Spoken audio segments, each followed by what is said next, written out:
Alright guys, so what I've done is just cleared everything out. I kept the UI so we still have the header and the container and all that.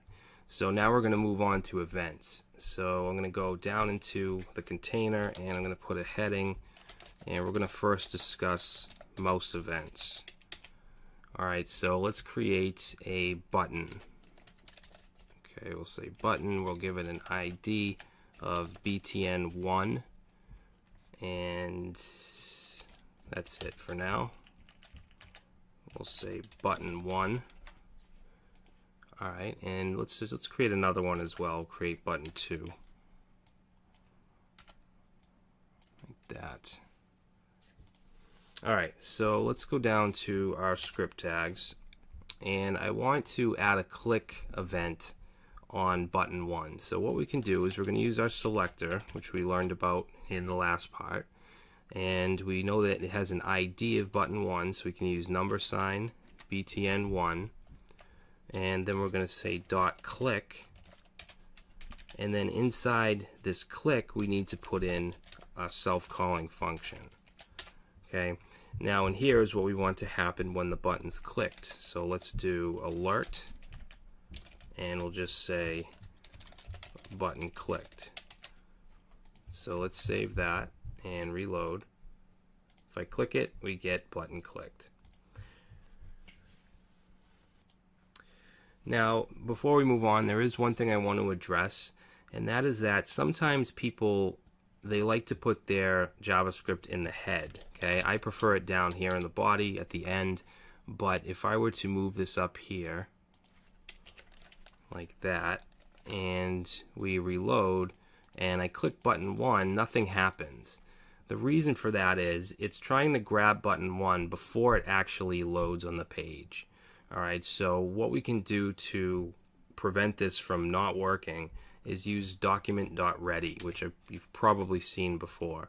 So what that is we're going to take our jQuery and we're going to say the whole document dot ready, meaning so when it's ready, then we're going to run this function. Okay, and then what we want to do is just take any of our jQuery and put it inside that. Okay, so what it's saying is don't run any of this code until the document's ready, till it's loaded. So now if we go and reload, and now I click button 1, it works. Alright, and even if you're going to put your JavaScript and jQuery down at the bottom, it's still a good idea to have this. So I'm going to move it back, but I'm going to keep that document ready. Okay, I probably should have mentioned that in the last part, but better late than never. Okay, so anyways, button.click, we run a function. Now, behind the scenes, this actually runs what's called the on method. Alright, and I'm just going to give you an example of that. So if we say btn1.on, and then that's going to take two parameters. It's going to take the event we want, which is click, and then it'll take that function. Okay, so if I go ahead and grab that, and then let's comment this out, and we reload, click it, and it works in the same way. Okay, so you can use this dot on if you want, or you can use the shorthand and just use the actual event.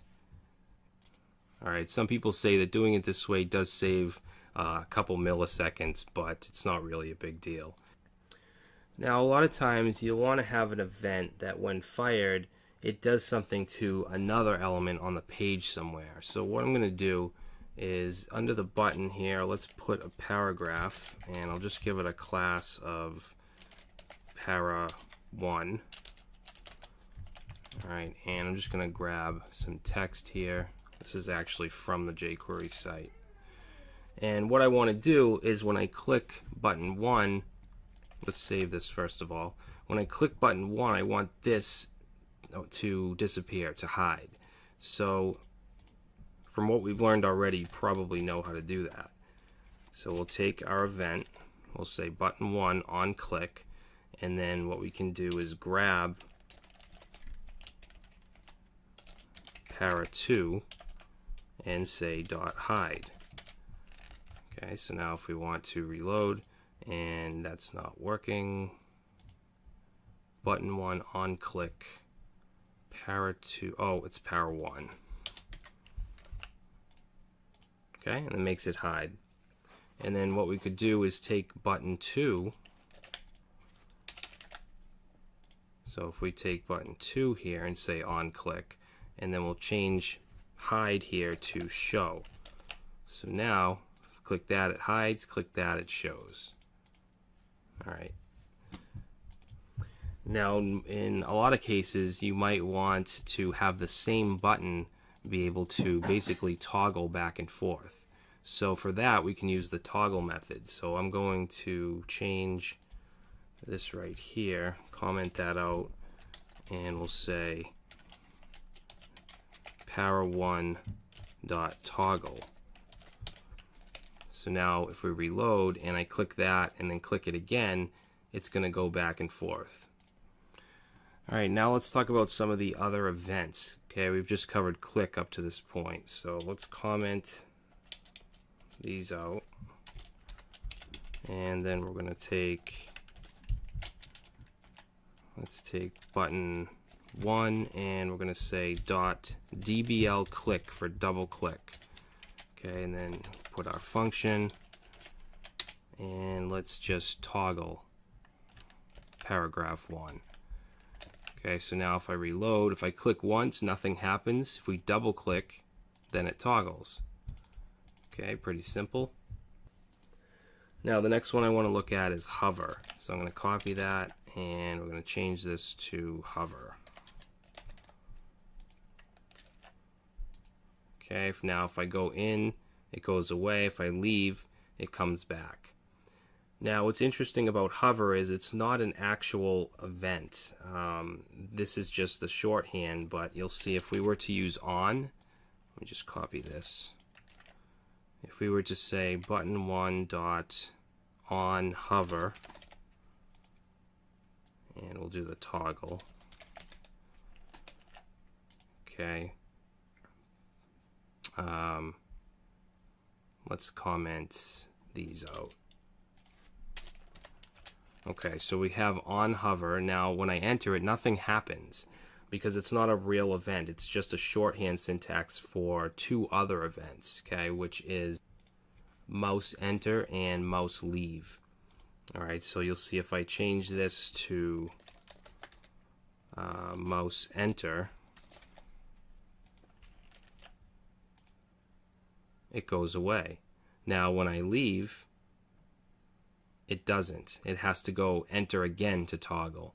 What hover does is it combines that along with mouse leave. So now if I go mouse leave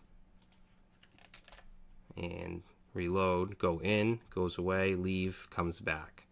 Okay, so that's what this hover does. This shorthand syntax takes both of these and applies that functionality. Alright, we also have mouse move, which is pretty cool. So I'm going to just comment this out. And we'll go ahead and take that. And let's change this to mouse move. And now if I go into the element and then I start to move, you'll see that it toggles. If I move once, it comes back, move again, goes away, and it just kind of keeps doing that. And we're going to work with that more later on. So let's comment that. And then the next two that I want to show you is mouse up and mouse down. So if we say button 1 on mouse up, yeah, we'll just do that. Or actually, I'm sorry, let's do mouse down first. Okay, so if I go and I hold the mouse down, it goes away. Okay, when I let go, it doesn't come back. It's waiting for us to do mouse down again. But what we can do is combine that with mouse up. So if we go ahead and we say mouse up toggle, now if I click down, it goes away, and I release, it comes back. Okay, down, it goes away, release, comes back. So that's how mouse up and mouse down work. So those are mouse events. Now I want to show you that we can pass an optional parameter for the event. So for instance, let's take a click event which I'll just grab up here. Copy that. Okay, so we have this button one click, and what we're going to do is pass in an E parameter here. And then let's do a console.log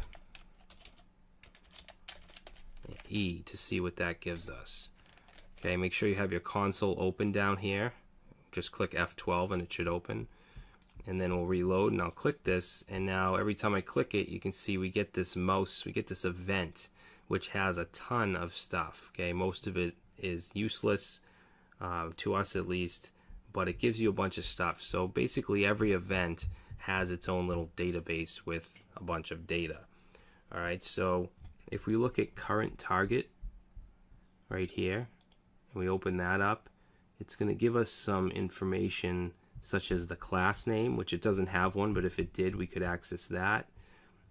We can access the ID, which is btn1. We can get the inner HTML, the inner text.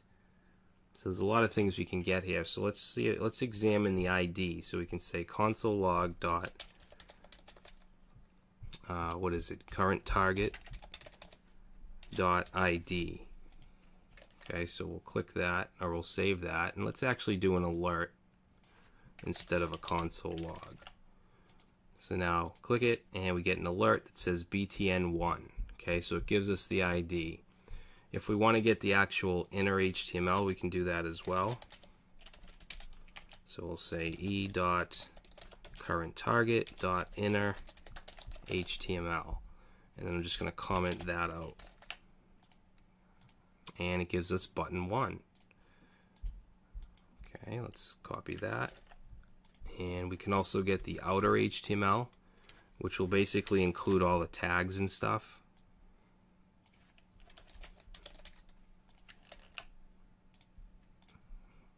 Let's see, undefined. Oh, I put a uppercase O.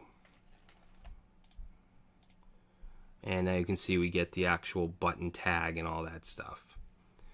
Okay, now if we wanted to add a class, let's say for our first button here, we'll say class equals btn class.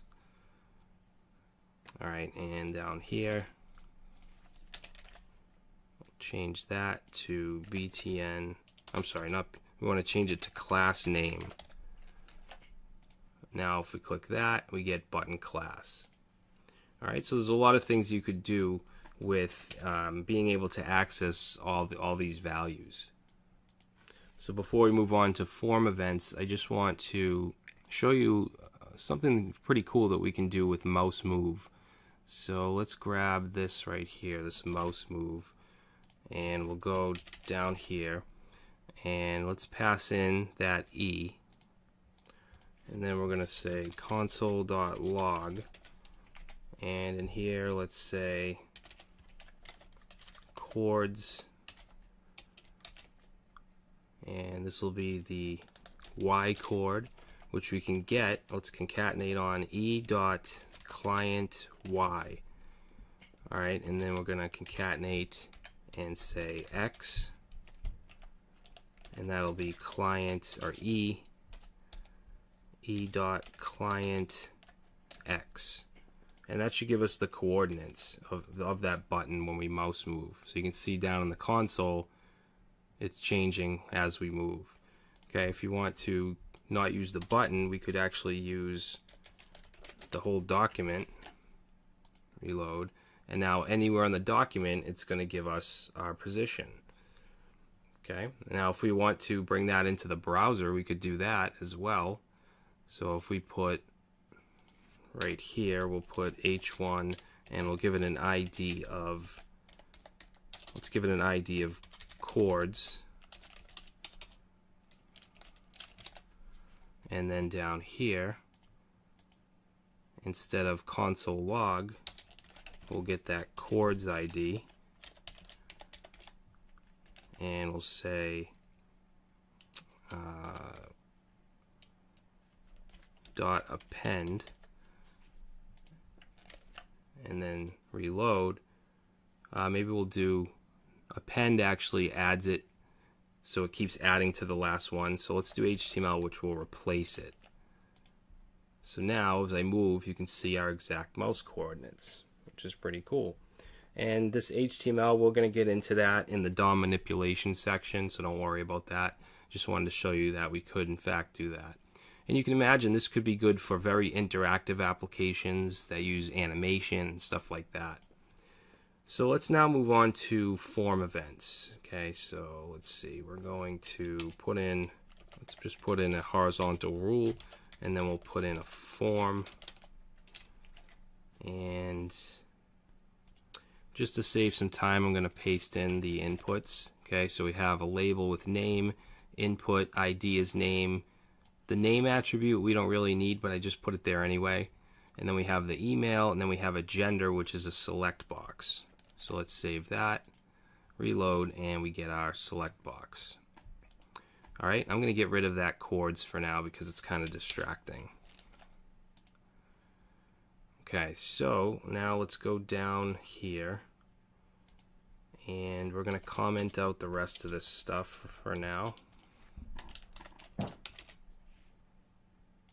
And let's look at the focus event. Okay, now focus is when you click into an input. That's setting off focus. So let's take, we'll just say input. So all the inputs dot focus, and in here we'll pass in a function, and let's just do alert focus. Okay, so now if I reload and I click in here, we get an alert that says focus. Now, one common thing that I see a lot is when you click in a field, it'll change the color or add a border so that you know that you're in that field. So we'll comment that out, and then let's say ID. What do we have for IDs? I think we have name. So we'll say input ID name dot CSS, and in here we'll say background, and we'll set that to pink. Alright, let's save that, and now if I click in it, you'll see it's pink. Now the way we did this is not ideal, because even if I click an email, that turns pink, and this is a perfect case for this, okay, using the keyword this, which means whatever event, whatever element you're currently in. So in this case, whatever input we're in. So we can just remove that and say this.css. Okay, so now if I click in there, okay, so it'll pertain to whatever one you click in. Now notice that when we click out, it doesn't go back. So we can handle that very easily with the blur event. Blur is the opposite of focus. It's when you click outside of the box. Alright, so let's copy this, and we'll say turn this to blur, and then we'll change background to the background of the body, which I believe is that. Actually, no, we'll make it white. So now I'll click in, click out, and you can see that it's working correctly. So that's an example of focus and blur.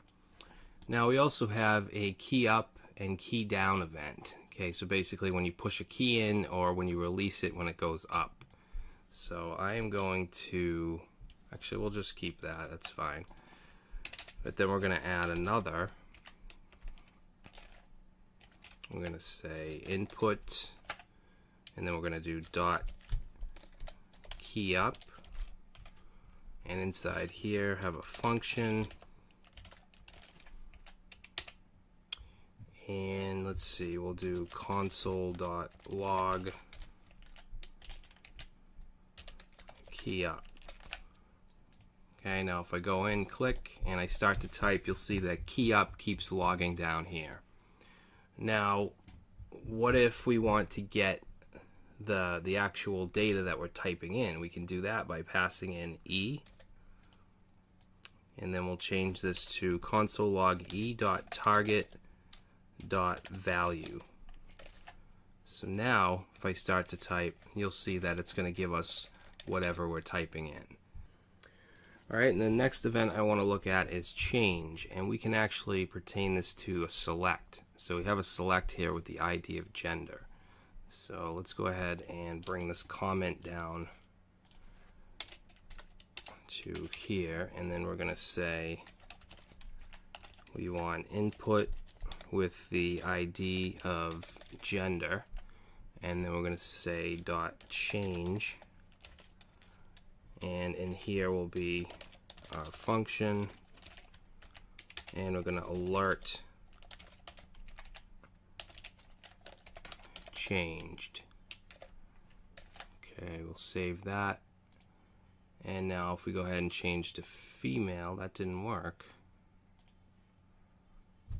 Let's see. Oh, I put input, should be select.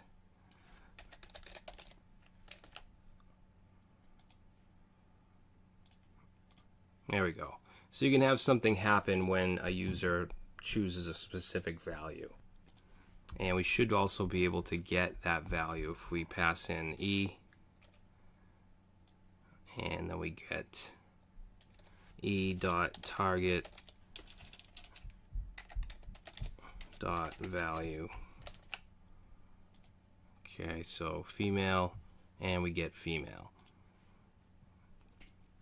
Okay, now I just want to show you the submit event. So if we want to submit a form, right up to this point we've been dealing with separate inputs. Now we're going to deal with the form itself. So we'll take that form, which I think has an ID. It doesn't, so we'll just say ID equals form, and then we'll go ID form dot submit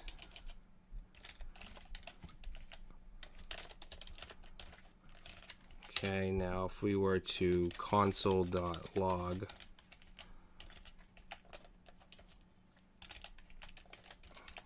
submitted, whoops, can't type today.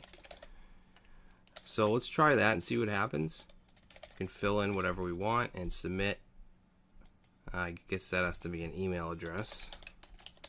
You know what, let's change that type to text just so we don't have to deal with that. Okay, right now it's email. Alright, so we'll just type anything in, submit, and you'll see that we're not seeing the console log down here. That's because the form is actually submitting. What we need to do to stop it is pass in e, and then we'll say e.prevent default. Okay, save that, and now submit, and you can see we get our submitted. And if we want to grab the value here, let's say we want to grab the value of name, then we'll